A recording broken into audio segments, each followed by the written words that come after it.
أعوذ بالله من الشيطان الرجيم.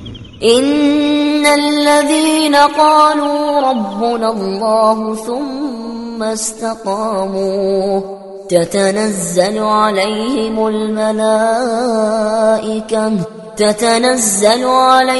الملائكة ألا تخافوا ولا تحزنوا وأبشروا بالجنة التي كنتم توعدون نحن أولياؤكم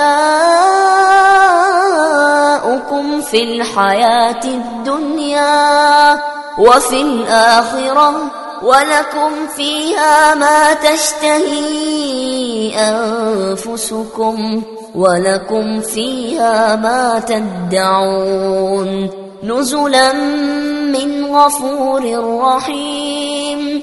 ومن أحسن قولا ممن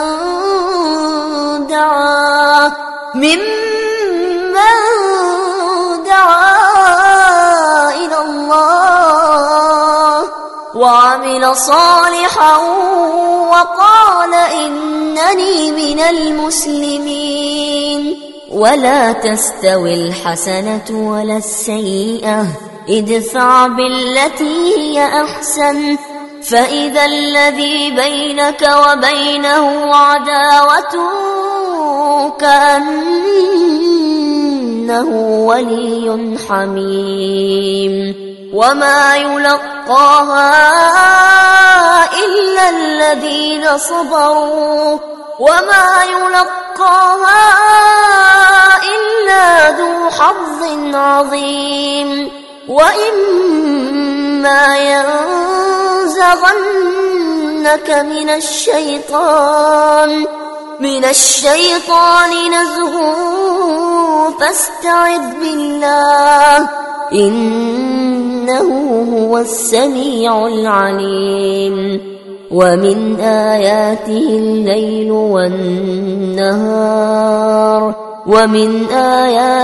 الليل والنهار والشمس والقمر لا تسجدوا للشمس ولا للقمر واسجدوا لله الذي خلقهن إن كنتم إياه تعبدون. فإن استكبروا فالذين عند ربك يسبحون له بالليل والنهار وهم لا يسأمون. قدمت لكم هذه التلاوة من موقع tvquran.com.